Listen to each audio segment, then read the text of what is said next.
In nomine pivus i vinus i spiritus shampus. Vypálen buď pán Liehuš Spiritus. Drahí smediaci, rýchlosťou nadzvukového migu sa nám blíži festival Hellfest a my musíme rozhodnúť, čo budeme piť.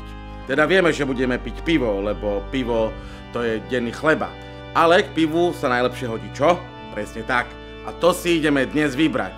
Urobíme si casting alebo výberové konanie na tú najlepšiu borovičku, ktorú budeme všetci spolu piť celý festival. Takže ja vám teraz odhalím tajomstvo, ktoré ja neviem. Vidíte to tak mlžno, hej, no tak jak ja uvidím po 7 borovičkách. Pľuvátko a samozrejme ešte brzdu, bo musíš borovičku dať čím preložiť, že by sa ti nemiešali chute. A nejdem za radom, idem tak krížom krážom. Stredná cesta, zlatá cesta.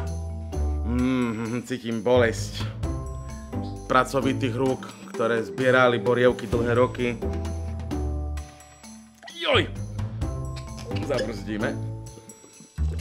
Mňa teraz zaujímala tuto naľavo, bo tá je dajaká, vidíš, tam má farbu, jak ranný moč, po 4 dňoch na festivale, ale musím povedať, že táto vo mne budzuje ranné spomienky.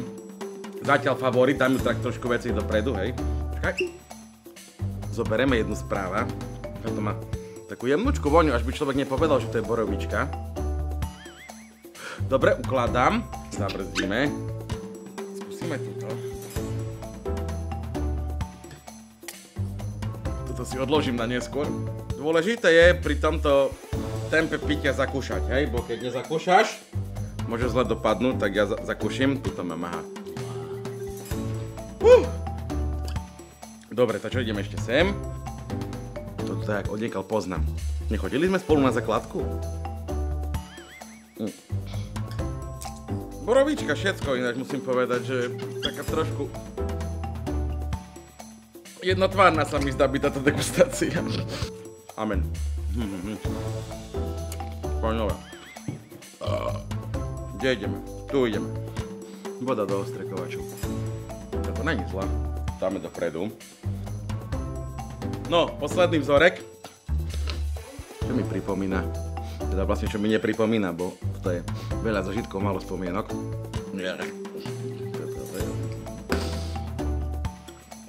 Priatelia, aby sme náš test urobili naozaj spravodlivý, každý si zaslúži druhú šancu.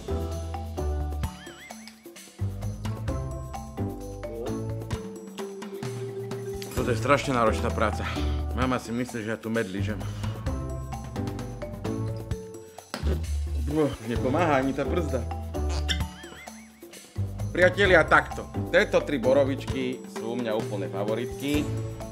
Ja by som povedal, že na festivale, kde bude 5000 ľudí, už je polovica lístkov predaná, takže pozor, kupujte, by nemala byť táto borovička, lebo nemusí byť každému tmavá po chuti. Takže určíme z týchto dvoch.